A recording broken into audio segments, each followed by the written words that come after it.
Also, your ability to weigh in on policy and procedures.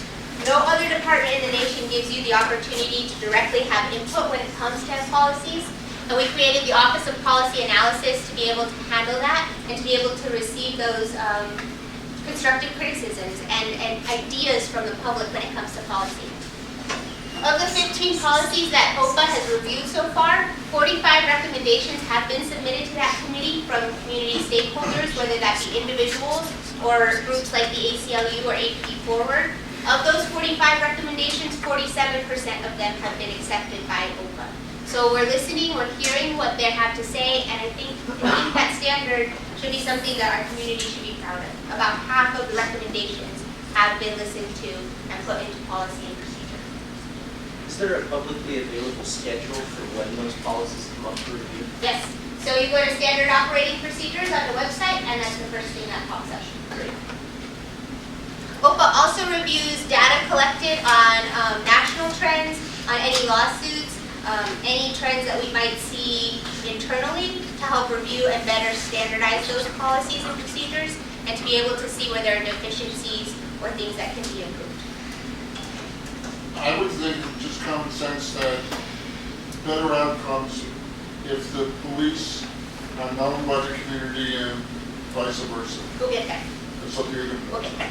Yes. So are all the recommendations that have been made, are they available somewhere where we can see what recommendations have been made so that the other 53% that weren't implemented, we can see what recommendations the department decided they didn't want to implement or haven't reviewed yet? Or Does OPA have a... is there a place where we can see what recommendations the CPCs I think it's publicly available, but we could make it available.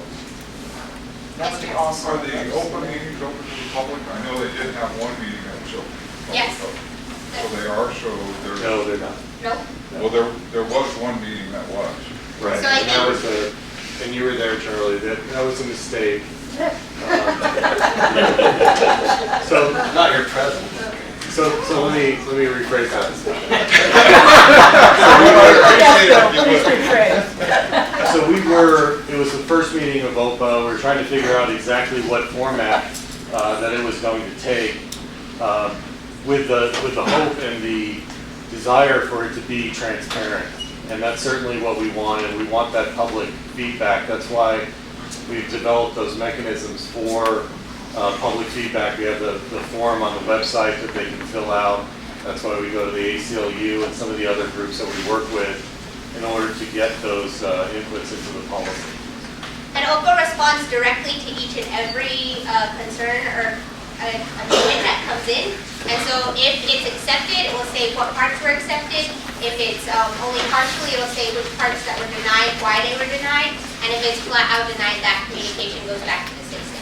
So OPA is directly responding to the individuals that you submit.